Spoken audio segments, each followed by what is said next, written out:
Is a type of sphere, जहां पर 3 type की स्फीयर्स और पाई जाती है ना। इन तीनों स्फीयर्स के नाम है, सबसे पहली हो गई आपकी lithosphere, the second one is hydrosphere and the last one is your atmosphere. ठीक है, यहाँ पर इन तीनों स्फीयर्स के बारे में बहुत से बच्चे पहले से भी जानते होंगे, आप छोटे से क्लासेस से ये चीज पढ़ते चले आ रहे हैं। लिथोस्फीयर मतलब हमारी अर्थ का जो भी रॉक से बना हुआ पार्ट है ना, यानी जो सॉइल और रॉक से बना हुआ टेरेस्ट्रियल पार्ट है हमारी अर्थ का, वो कहलाता है लिथोस्फीयर, है ना। क्या कहलाता है? लिथोस्फीयर, ये चीज आपको याद रखनी है। उसके बाद आते हैं हाइड्रोस्फीयर पे। हाइड्रोस्फीयर आप नाम से ही समझ रहे होंगे कि यहाँ पर जो भी आपकी अर्थ के अंदर वाटर बॉडीज है, उन सारी वाटर बॉडीज को कलेक्टिवली हम नाम देते हैं हाइड्रोस्फीयर का। और उसी तरह हमारी अर्थ के अंदर वो सारा पोर्शन जहां पर एयर है, यानी एयर से बना हुआ सारा पोर्शन, उसे हम क्या नाम देते हैं? एटमॉस्फेयर। इन तीनों कंपोनेंट से मिलकर के बनी है अर्थ हमारी, ये आप सब जानते हैं।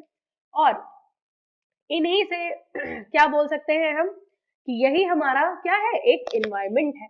क्योंकि हम अपने आसपास अगर देखें, यही सारी चीजें देखने को पाते हैं, है ना। उसके बाद इन्वायरमेंट हो गया। अब हम जानते हैं कि व्हाट इज इकोसिस्टम। ठीक है, इकोसिस्टम बताने से पहले मैं आपको एक एग्जांपल दे दूं तो आपको बहुत अच्छे से समझ में आएगा।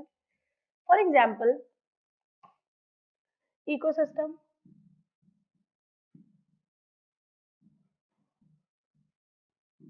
Example forest, garden, aquarium,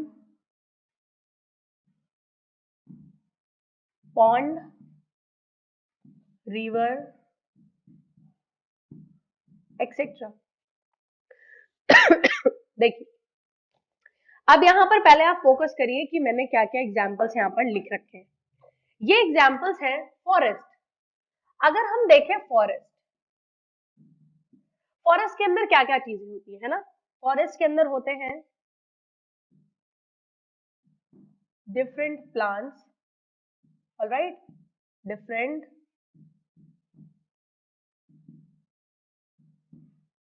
animals,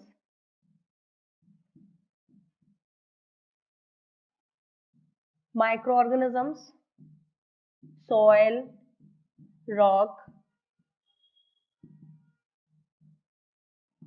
water bodies, somewhere mountains are also present.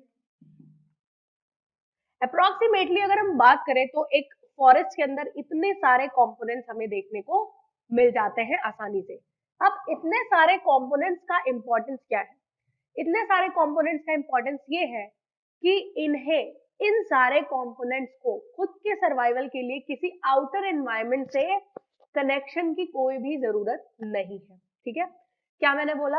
मैंने बोला कि ये सारे जो भी कंपोनेंट्स हैं, यानी plants, animals, microorganism, soil, rock, water bodies, mountains, इन सारे कंपोनेंट्स को खुद के सर्वाइवल के लिए एक्सटर्नल चीजों से कनेक्शन की कोई भी जरूरत नहीं है। तो हर ऐसे सिस्टम को जहां पर खुद की ही जगह पर सारी इंपॉर्टेंट चीजें सर्वाइवल के लिए जो इंपॉर्टेंट है वो चीजें प्रेजेंट हो, जिससे उन्हें आउटर एनवायरनमेंट से कोई भी लेना देना ना हो, तो ऐसी जगह को हम नाम देते हैं इकोसिस्टम। ठीक है, जैसे हमारा forest is a type of ecosystem, garden, garden is also a type of ecosystem.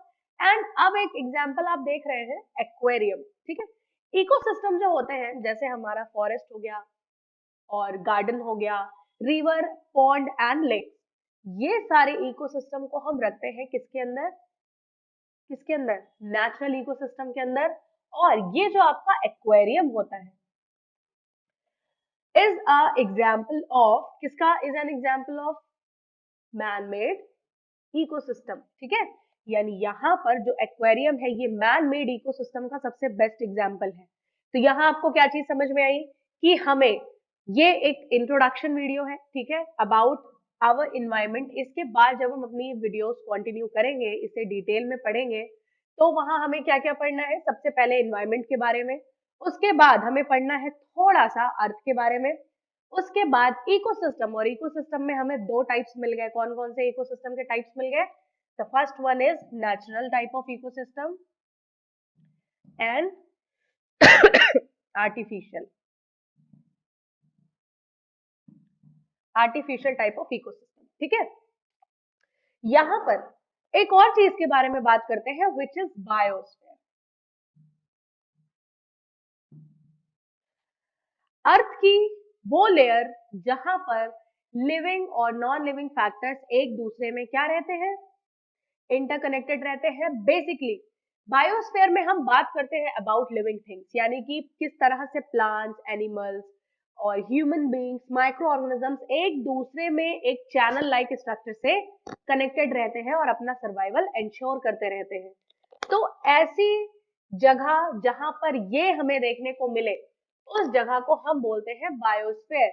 यानी earth is an best example of your biosphere, है ना। जहां पर हम रहते हैं, जहां पर हम रह रहे हैं, उस जगह को हम बायोस्फीयर का नाम दे सकते हैं। एक्चुअली बायो मीन्स, बायो मतलब होता है लिविंग, है ना। तो ऐसी स्फीयर जहां पर बहुत सारे टाइप की लिविंग थिंग्स पाई जाए और वो अपना सर्वाइवल कर रही हो एक दूसरे के इंटरकनेक्शन या एक दूसरे की हेल्प के साथ। ठीक है, यहाँ पर अभी हमने देखा कि इकोसिस्टम के टाइप्स या इकोसिस्टम के काइंड्स दो तरीके के हो सकते हैं। नेचुरल टाइप का इकोसिस्टम भी हो सकता है और आर्टिफिशियल टाइप का इकोसिस्टम भी हो सकता है। ठीक है, उसके बाद हमें क्या पढ़ना है इसमें? उसके बाद हमें पढ़ना है अबाउट स्ट्रक्चर ऑफ इकोसिस्टम, यानी कि जो आपका इकोसिस्टम है वो किन किन चीजों से मिल करके बना है ना। और इकोसिस्टम मैंने आपको बताया, मैं फिर से रिपीट कर दे रही हूँ कि हर उस जगह को हम बोल सकते हैं जहां पर प्रेजेंट सारे के सारे ऑर्गेनिजम्स, एबायोटिक फैक्टर्स और बायोटिक फैक्टर्स एक दूसरे पर इंटरडिपेंडेंट रह करके अपने सर्वाइवल को एश्योर करते हैं या इंश्योर करते हैं। ठीक है, तो यहाँ पर अब हम स्ट्रक्चर की बात अगर करें इकोसिस्टम के, तो इसमें हम पढ़ेंगे आगे about some abiotic compounds. Abiotic compounds या एबायोटिक कंपोनेंट्स मतलब आपके क्लाइमेटिक फैक्टर्स, है ना। क्लाइमेटिक फैक्टर्स हो गए, इनऑर्गेनिक सब्सटेंसेस हो गए, ऑर्गेनिक सब्सटेंसेस हो गए। तो ये सारी जो चीजें हैं ये इकोसिस्टम में as an abiotic component present रहती है। ठीक है, इनके बारे में हम डिटेल में आगे वीडियोस में जानेंगे। और इकोसिस्टम के स्ट्रक्चर में जो सेकेंड चीज होती है वो होते हैं बायोटिक कंपोनेंट्स। यानी बायोटिक कंपोनेंट्स से आप समझ ही रहे होंगे लिविंग कंपोनेंट्स। लिविंग कंपोनेंट्स किस तरह से? प्लांट्स प्रेजेंट है, प्लांट्स के बाद प्लांट्स को जो खाते हैं यानी हर्बीवोर्स, फिर हर्बीवोर्स को जो खाते हैं यानी कि carnivores, omnivores, human beings, animals, micro organisms, every living thing.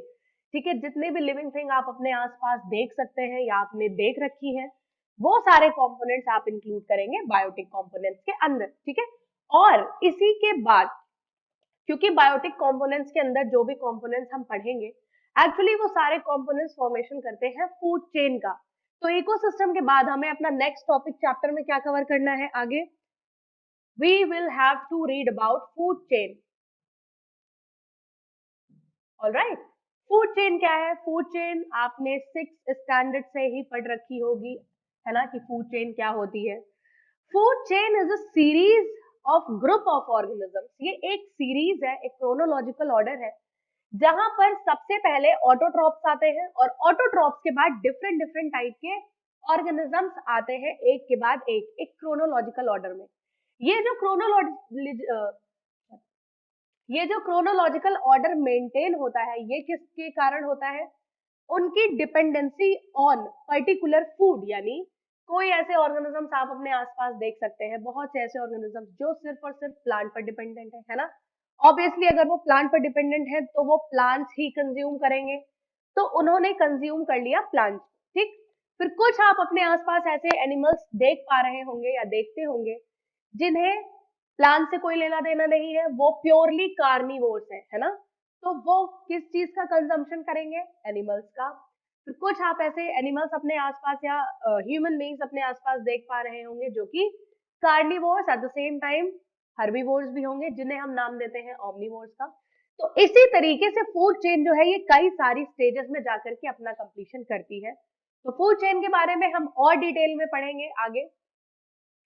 Food chain के बाद फूड चेन से रिलेटेड ही एक इसी से बहुत ही ज्यादा मिलती जुलती एक चीज के बारे में हम पढ़ेंगे आगे। which is food web. Food web. What is food web? बहुत से आप लोगों में से बहुत से लोग इसके बारे में बहुत अच्छे से जानते होंगे, है ना? बट आप जानते हैं, बट कुछ लोग ऐसे भी हैं तो नहीं जानते हैं। उनके लिए मैं बता दूं, फूड चेन जो है आपकी, काफी सारी फूड चेन आपस में इंटरकनेक्टेड रहती हैं और फॉर्मेशन करती हैं फूड वेब का। इसका मैं आपको एग्जांपल देती हूँ। For example pond. अगेन हम पॉन्ड का एग्जांपल लेंगे। पॉन्ड के अंदर एक छोटा सा इकोसिस्टम प्रेजेंट है, आप जानते हैं, ठीक है? तो पॉन्ड के अंदर का जो इकोसिस्टम है, आपको ये भी पता है कि उसका बाहर के एनवायरनमेंट से कोई भी लेना देना नहीं है।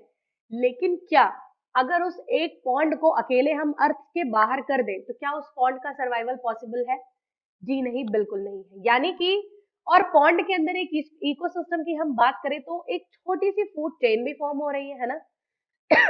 यानी पॉन्ड के अंदर जो है बहुत सारे एक्वेटिक प्लांट्स प्रेजेंट हैं, एक्वेटिक एनिमल्स प्रेजेंट हैं जो एक दूसरे को मार करके खाते हैं और अपने अपना सर्वाइवल करते हैं। तो यहाँ पर एक टाइप ऑफ फूड चेन भी बनती है। लेकिन जो पॉन्ड के अंदर फूड चेन है, कहीं ना कहीं वो इंटरकनेक्टेड होगी टेरेस्ट्रियल फूड चेन से।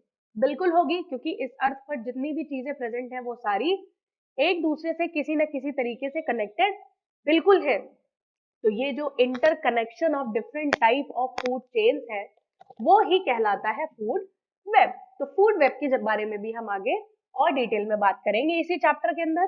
फूड चेन और फूड वेब के बाद इस चैप्टर में हमें पढ़ना है अबाउट 10% लॉ। किसके बारे में पढ़ना है?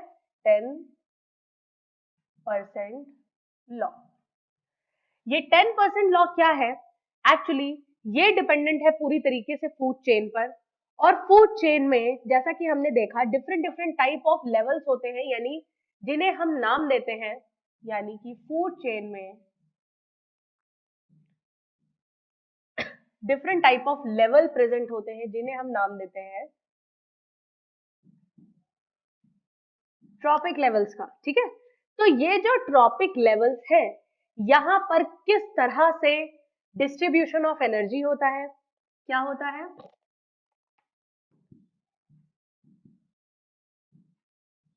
Distribution of energy. ठीक है?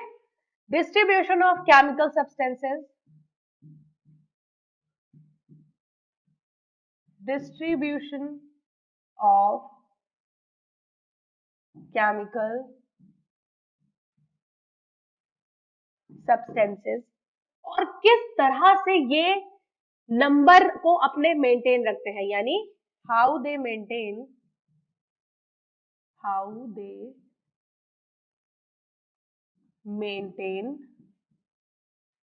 Their number.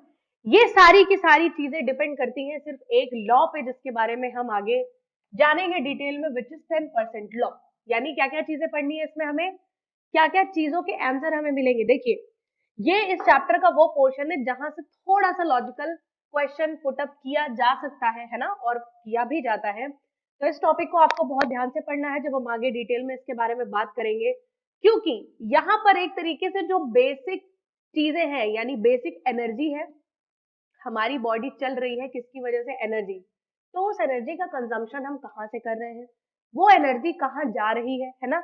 या वो एनर्जी किस तरह से हमारी बॉडी के अंदर डिस्ट्रीब्यूट हो रही है, या अदर ऑर्गेनिजम्स के कंपैरिजन में किसको ज्यादा एनर्जी मिल रही है, किसे कम मिल रही है, या एनर्जी के बेसिस पर नंबर ऑफ ऑर्गेनिजम्स किस ग्रुप ऑफ एनिमल्स या किस ग्रुप ऑफ प्लांट के ज्यादा है या कम है। इन सारे क्वेश्चंस के आंसर आपको मिलेंगे जब आप पढ़ेंगे 10% लॉ हमारे नेक्स्ट वीडियो में। ठीक है? इसके बाद इस चैप्टर में यानी 10% लॉ को पढ़ने के बाद हमें पढ़ना है अबाउट इकोलॉजिकल पिरामिड्स। किसके बारे में पढ़ना है हमें? Ecological pyramids. एक्चुअली ये जो इकोलॉजिकल पिरामिड्स है, ये क्या है? आपकी अर्थ के अंदर जो भी डिफरेंट डिफरेंट टाइप ऑफ चीजें प्रेजेंट है, उनको उनका जैसे बहुत सारी चीजों का हम ग्राफिकल रिप्रेजेंटेशन करते हैं, है ना?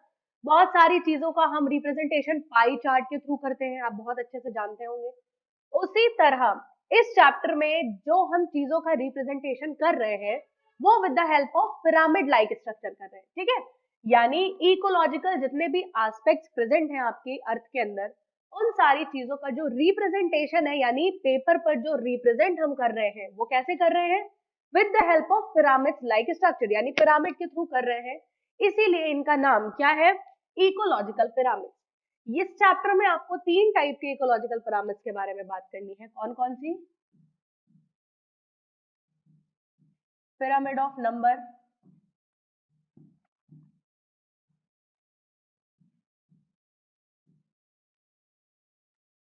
Pyramid of energy and pyramid of biomass, ठीक है। यहाँ पर 3 टाइप के पिरामिड्स के बारे में हम बात करेंगे।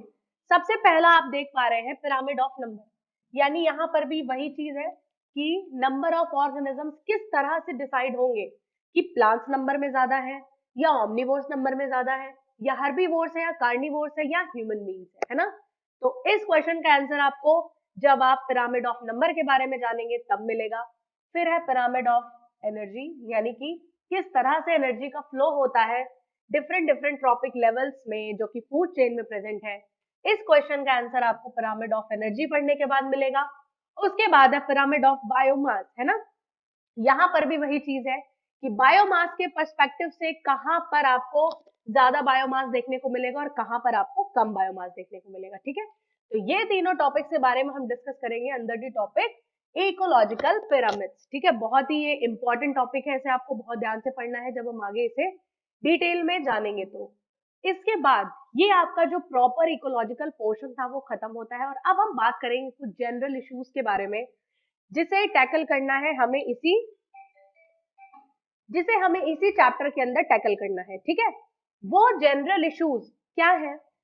वो जनरल इश्यूज ये है, देखिए इन्वायरमेंट की जब हम बात करते हैं तो हमारे दिमाग में सबसे पहली चीज आती है अबाउट पोल्यूशन, यानी पोल्यूशन जो डे बाय डे इंक्रीज होता जा रहा है, जिसकी वजह से इन्वायरमेंटल कंडीशंस काफी हार्श होती जा रही है ना। टेम्परेचर जो है अर्थ का काफी इंक्रीज होता जा रहा है ईयर बाय ईयर, है ना। तो ये जो पोल्यूशन है ये सबसे पहले हमारे दिमाग में आता है जब हम इन्वायरमेंटल डिग्रेडेशन की बात करते हैं एक तरीके से, है ना। तो यहाँ पर इस टॉपिक के अंदर हमें पढ़ना है कि किस तरह से जो हमारी एक्टिविटीज है डेली की, ठीक, हमारी जो एक्टिविटीज है वो किस तरह से इन्वायरमेंट को डिग्रेड कर रही है ना। इन्वायरमेंट को डिग्रेड कर रही है, साथ ही उस इन्वायरमेंटल डिग्रेडेशन का इफेक्ट किसके ऊपर पड़ रहा है सबसे ज्यादा, वो भी हमारे ही ऊपर पड़ रहा है ना। जिस तरह से हम एग्जॉस्ट कर रहे हैं नेचुरल रिसोर्सेज को, उसका सबसे ज्यादा हार्श इफेक्ट भी हमें ही झेलना पड़ रहा है। फॉर एग्जाम्पल बहुत सारे टाइप की डिजीजेस ऐसी नई नई जनरेट हो रही हैं जो पहले कभी नहीं हुआ करती थी। This is because of your environmental degradation और इन्वायरमेंटल चेंजेस, ठीक है, एट अ लार्जर एस्पेक्ट। उसके साथ ही जो टेम्परेचर की कंडीशन में चेंजमेंट आ रहा है डे बाय डे, है ना, वो भी कहीं ना कहीं इसी पोल्यूशन का या इसी जो नेचुरल रिसोर्सेज का एग्जॉशन होता जा रहा है डे बाय डे, उसी का रिजल्ट है ये। तो यहाँ पर हमें देखना है कि किस तरह से हमारी एक्टिविटीज इन सारी चीजों में एक बहुत ही मेजर रोल प्ले करती हैं और कितना ज्यादा अबाउट 99% कॉन्ट्रीब्यूशन ह्यूमन बींग्स का है, किसमें, जो हमारी environmental conditions day by day harsh होती जा रही हैं और एडवर्स होती जा रही है, ठीक है।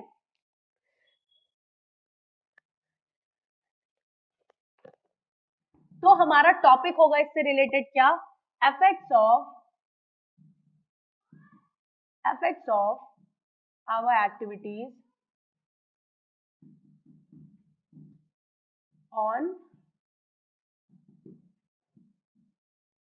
environment, ठीक है। हमारी एक्टिविटीज का हमारे एनवायरमेंट पे क्या असर पड़ रहा है, जिसमें से कि मैंने आपको बताया कि जब भी हम एनवायरमेंट के डिग्रेडेशन की बात करते हैं तो सबसे पहले हमारे दिमाग में एक टर्म आता है which is pollution. Pollution create करने के लिए बहुत सारे फैक्टर्स रिस्पॉन्सिबल होते हैं, है ना। बहुत सारी तरीके की एक्टिविटीज और बहुत सारे फैक्टर्स रिस्पॉन्सिबल होते हैं, जिनमें कि सबसे पहला अगर हम बात करें तो हम बात करेंगे यहाँ पर अपने चैप्टर के अंदर अबाउट वेस्ट, है ना। जितने भी टाइप के वेस्ट प्रोडक्ट हम रिलीज करते हैं डे बाय डे, है ना, वो चाहे इंडस्ट्रियल वेस्ट हो, है ना, आपके घरों का वेस्ट हो, आपके स्कूल का वेस्ट हो, हॉस्पिटल का वेस्ट हो, किसी भी तरीके का वेस्ट हो, वो सबसे ज्यादा कंट्रीब्यूशन करता है पोल्यूशन बढ़ाने में, ठीक है। यानी यहाँ पर हम सॉलिड, लिक्विड और गैसियस तीनों टाइप के वेस्ट के बारे में डिस्कस करेंगे। किसके किसके बारे में? Solid waste, liquid waste and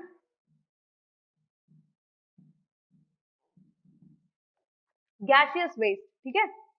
ये जो तीनों टाइप के वेस्ट है, इसमें सबसे पहले अगर हम सॉलिड वेस्ट की बात करें तो यहाँ पर दो टाइप के सॉलिड वेस्ट आप जानते होंगे, उनके बारे में बहुत पहले आपने पढ़ भी रखा होगा, that there are two type of solid waste are present in the environment which are biodegradable waste and non biodegradable waste।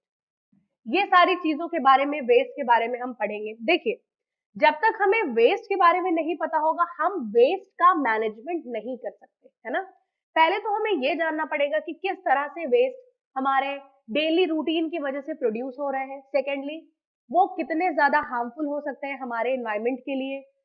हमें अपने घर को क्लीन करना है, ये हम सबको पता है, लेकिन उसके चक्कर में हम क्या करते हैं, अपने घर का जो भी वेस्ट प्रोडक्ट होता है उसे निकाल करके बाहर रोड पर फेंक देते हैं, या रोड पर नहीं फेंकते तो उसे किसी भी तरीके से एक एक्यूरेट डंपिंग नहीं करते उस वेस्ट की, जिस वजह से क्या होता है, आपका इन्वायरमेंट जो है वो बहुत ही ज्यादा अनहेल्दी हो जाता है। और फिर उसके बाद भी क्या होता है, प्रॉब्लम आप ही को होती है ना।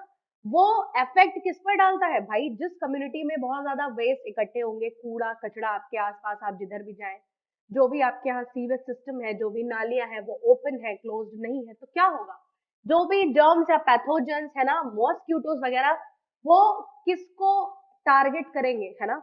वो 10 किलोमीटर दूर वाले को तो टारगेट करेंगे नहीं, ऑब्वियसली वो आप ही को टारगेट करेंगे।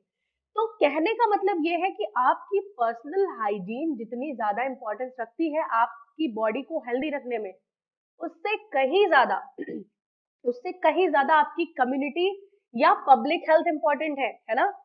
पब्लिकली आपका एनवायरनमेंट कितना क्लीन है, आपकी कम्युनिटी, आपकी सोसाइटी कितनी क्लीन है, वो भी आप ही की रिस्पॉन्सिबिलिटी है, ठीक है।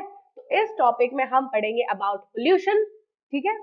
पोल्यूशन के बारे में और उनका वेस्ट मैनेजमेंट जब हम पढ़ लेंगे इस चैप्टर में, तो उसके बाद एक लास्ट टॉपिक बचता है जो कि अगेन बहुत ही ज्यादा इंपॉर्टेंट है, विच इज अबाउट ओजोन, है ना।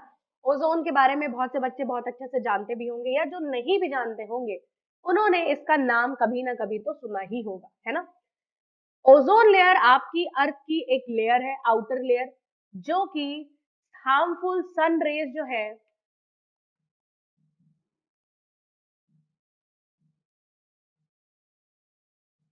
हार्मफुल रेज जो है जो सन से निकलती है, उन रेज को अर्थ पर आने से रोकती है, ठीक है। ये एक तरीके का ब्लैंकेट है, यानी this is your earth and this is your ozone layer which acts as a blanket to protect our earth from harmful ultraviolet rays। यानी ये harmful rays कौन सी है, यूवी रेज,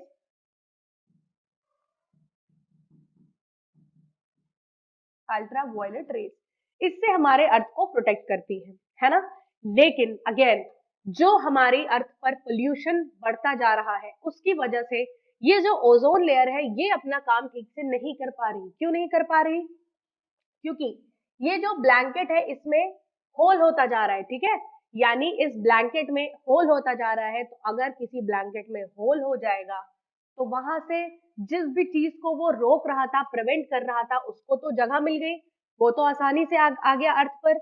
यानी जिस यूवी रेज से ओजोन लेयर अर्थ को protect कर रही थी, अब वो यूवी रेज डायरेक्टली अर्थ पर आ सकती है बहुत ही ज्यादा आसानी से। तो यहाँ पर ओजोन के टॉपिक के अंदर सबसे पहले तो हमें जानना है दैट व्हाट इज ओजोन। उसके बाद हम बात करेंगे अबाउट फॉर्मेशन ऑफ ओजोन, यानी कौन कौन से ऐसे कंपोनेंट्स हैं जो कि फॉर्मेशन ऑफ ओजोन में हेल्प करते हैं। और उसके बाद हमें क्या चीज पढ़नी है, कौन कौन से हमारे अर्थ के ऐसे कंपोनेंट्स हैं जो कि ओजोन को डिप्लीट कर रहे हैं। डिप्लीट कर रहे हैं मतलब ओजोन को, ओजोन के मॉलिक्यूल को ब्रेक डाउन कर रहे हैं, है ना। ओजोन, ऑक्सीजन, 3 ऑक्सीजन मिलकर के ओजोन का फॉर्मेशन करते हैं। तो यहाँ पर हमें ओजोन ओजोन डिप्लीशन के बारे में पढ़ना है, ठीक है। तो इस तरह से इस चैप्टर का जो एक ओवरव्यू था वो मैंने आपको दे दिया है। अब एक साथ जो है सारे टॉपिक्स को स्टेप बाय स्टेप हम कवर करेंगे, और ये इकोलॉजिकल पोर्शन को आप बिल्कुल भी लाइटली मत लीजिएगा, क्योंकि यहाँ से भी काफी सारे लॉजिकल क्वेश्चंस जो है बनते हैं और स्टूडेंट्स इस पोर्शन को बिल्कुल ही नेग्लेक्ट कर देते हैं। बहुत ही छोटा सा टॉपिक है, बिल्कुल भी ज्यादा टाइम नहीं लगेगा आपको कवर करने में। छोटा होने के साथ साथ बहुत ही सिंपल चैप्टर है ये।